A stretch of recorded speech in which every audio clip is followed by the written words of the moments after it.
Oh, good. I am live now with my doggy. Um, I just need a little incense going.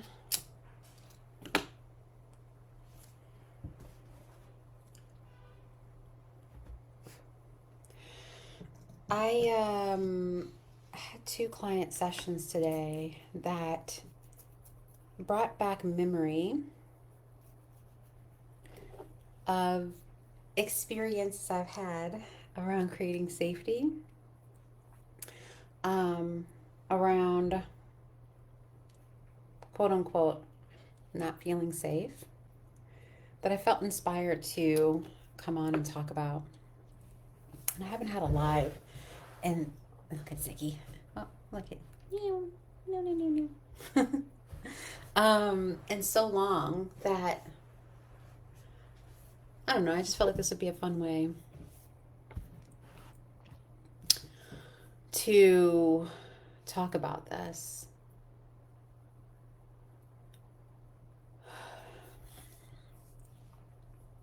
I hear I hear women oftentimes say we don't feel safe. I've said it so many times. I'd be like, I don't feel safe. Expecting external variables and people to change how they were being in order for me to feel safe. And we got into a conversation in one of my sessions about this. And before I kind of share what I was sharing with her, I want to talk about two times where I wasn't feeling safe and what happened and what I learned from it.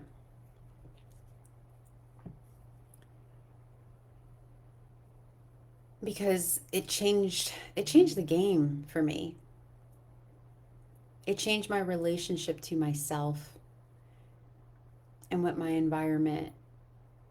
I thought my environment has to be. So, one experience is from a long time ago, like a couple years ago.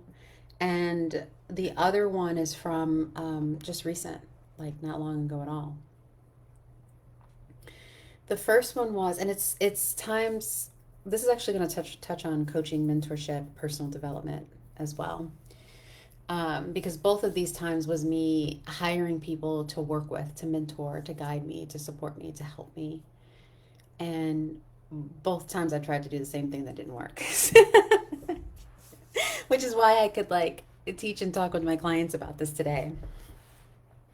Um, the first one, this woman that I've worked with off and on for years, is a woman some of you know, or have heard of, where I've never actually seen her face. Like we don't do Zoom calls. We talk on the phone.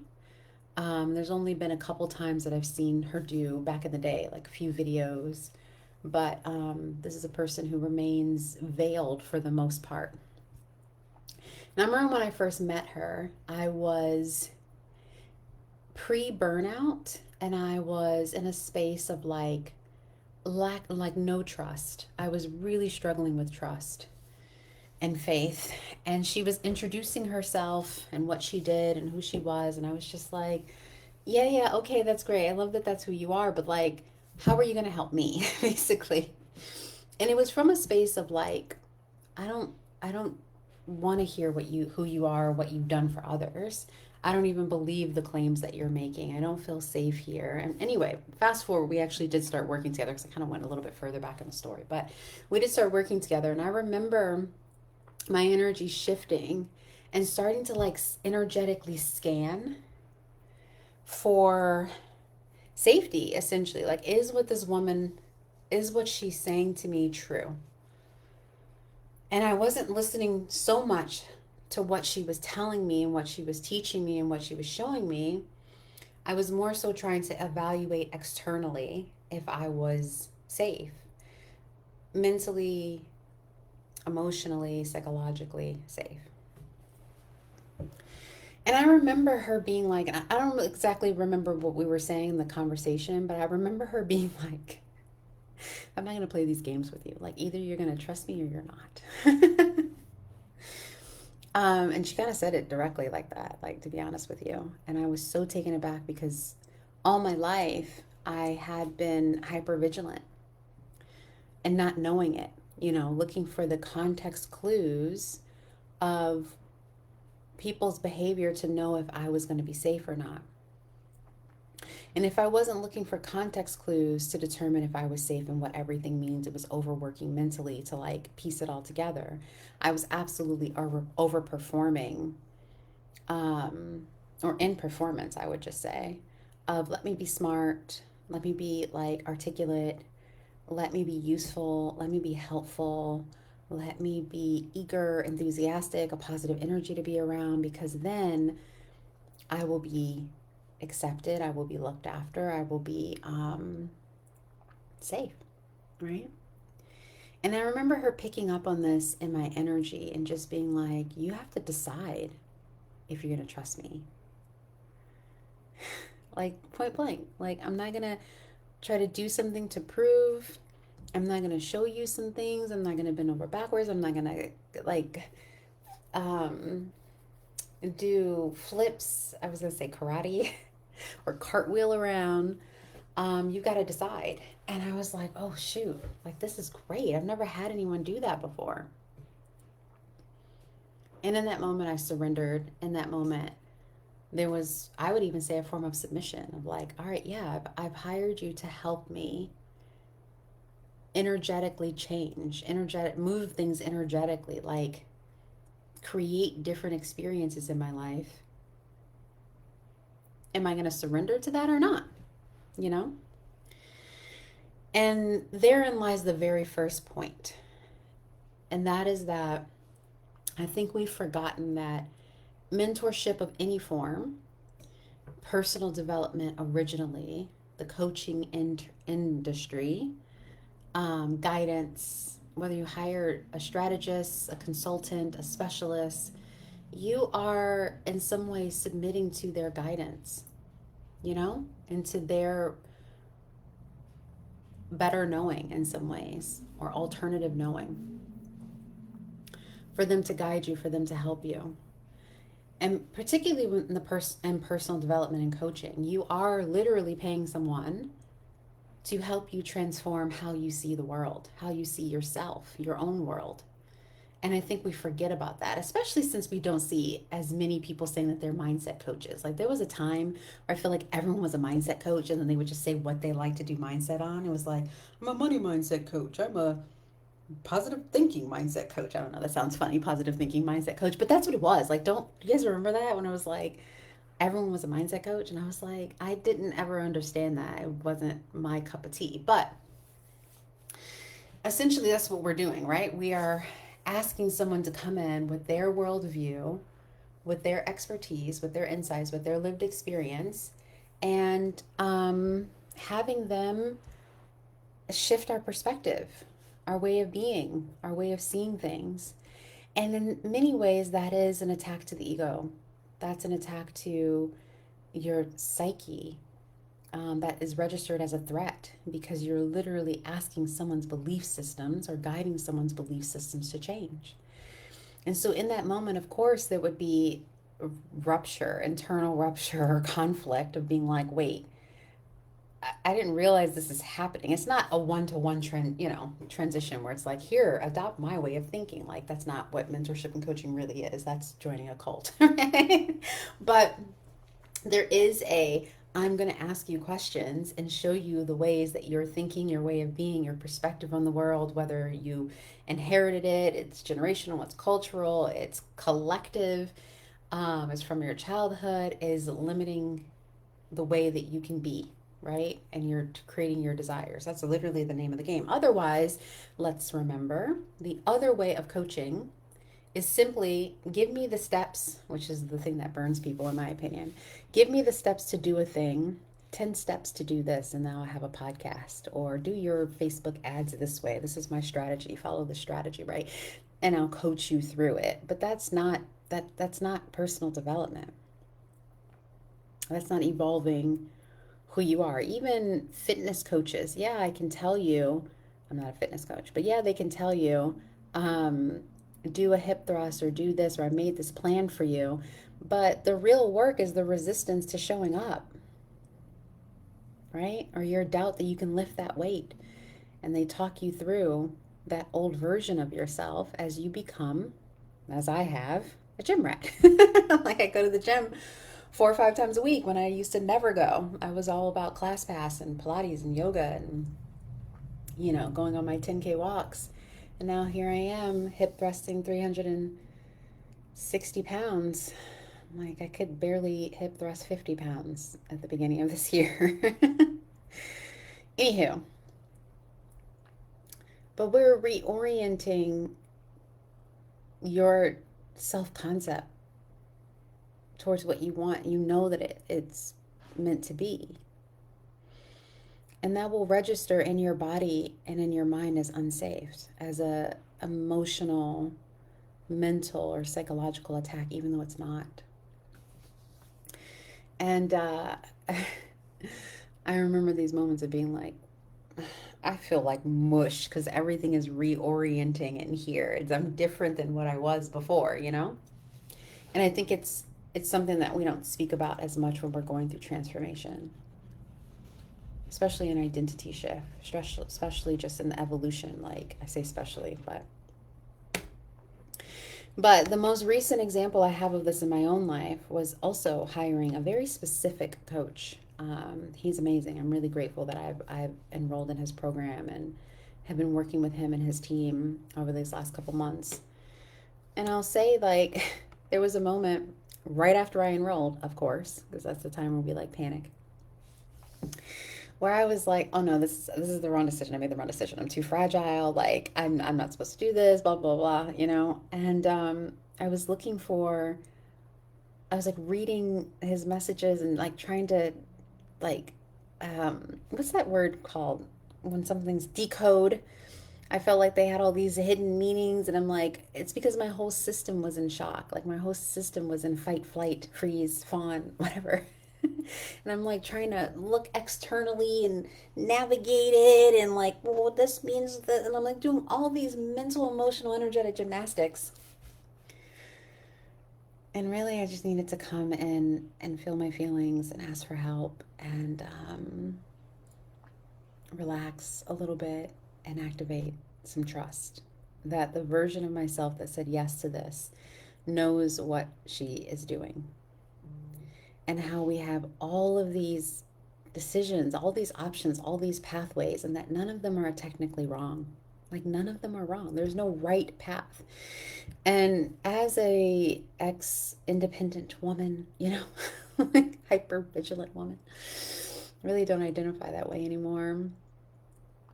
We often, especially if we grew up like type A and like straight A students and we're trying to be good girls and do the right thing, um, we often get stuck in fear of being wrong. And not just fear of being wrong, but like, will I make the wrong decision? And what are the consequences of the wrong decision? And time again, I have learned that there is no wrong decision. I know it sounds so cliche, but if I can lean into trust and have some faith and know that I'm always co creating, every decision I make is going to lead to another opportunity to make another decision. Like we're literally just constantly creating. There is no point where we start manifesting. We're always manifesting because we're always creating. We're always being. Everything I do or do not do, everything I say or do not say, creates something, you know? And so in today's conversations, it reminded me of this is the actual lesson that I took out of my experiences and was able to pass forward to two clients experiencing totally two different things. I was explaining to them how creating safety is a two-way street. It requires two things. It's always the external variables and it's the internal variables. And we've gotten too caught up on, actually, yeah, you want to see my muscles? I've been working out a lot. Very proud of those. In fact, side note, I was bench pressing what it is, 220 kg, kilo, whatever. I don't know. I'm an American, okay? I know pounds, but 20 kg, so that's about what, 40 ish, Pinterest, like I didn't think I could do it, but I did 8, and I'm very proud of myself. That was a public record. Anyway, but back to this. I was telling them how creating safety, our concept of safety, requires two things. There's external variables and factors, and there's internal factors. And we've been conditioned to put the power on only the external factors, thinking that people and circumstances and the things outside of ourselves needs to change in order for us to feel safe. And the truth is, it's what's going on outside, but it's also what's going on inside, very much so inside. And when we truly step into self mastery and self acceptance, we know that we can get to the point of knowing, regardless to what's going on externally, because I have internal safety, I can more easily move myself out of circumstances and situations that are externally presenting as a threat. And I'm not saying, which one of my clients was so wonderful at pointing out, I'm not talking about just physical threats. I'm talking about also emotional and mental and psychological threats. But we will register things as a mental, emotional, psychological threat that are or not, depending on how you want to look at it, but aren't, simply because we are not whole in our own self and our own internal safety. Right? If you're not safe within yourself, everything is going to seem like it's an external threat. And so I was guiding because one of my clients was like, okay, I will do the thing and create safety after I build myself up with more power and confidence. And I was like, cute.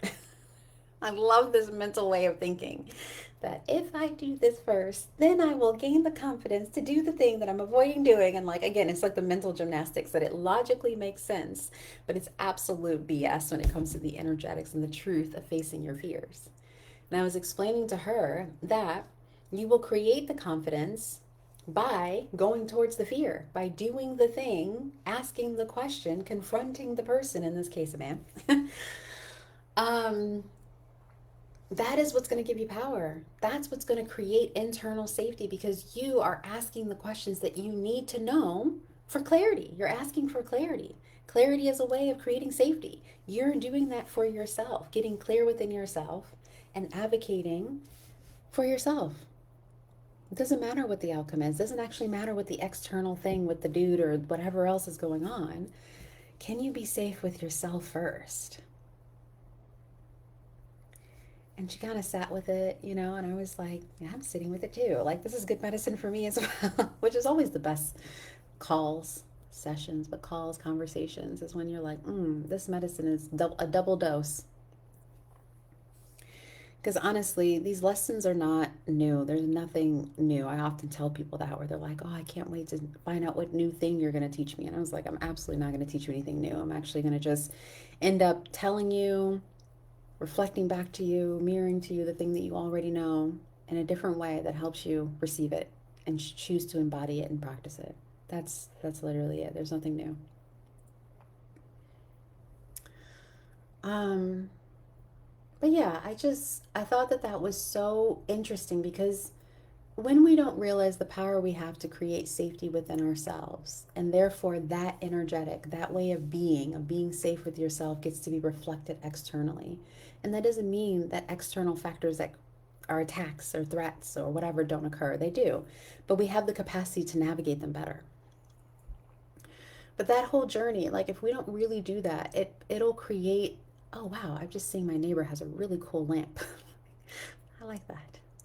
Um, and a nice plant. I'm interested. Cool.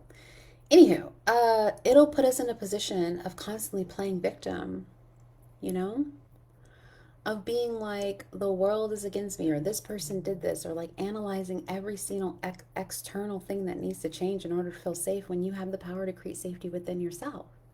And that doesn't mean always running away from a thing. It's actually staying in, being with yourself and staying in a moment to have an exchange, to unpack the things, to ask the questions, to feel the sensations, and to let clarity and whatever come out of it, but like being in it. Because sometimes we think that the safety is then running away. I'm going to create safety for myself. It doesn't feel good for me. You know, for my fight or flight girls. Either we start arguing with whoever, whatever, or we just get the heck out of Dodge.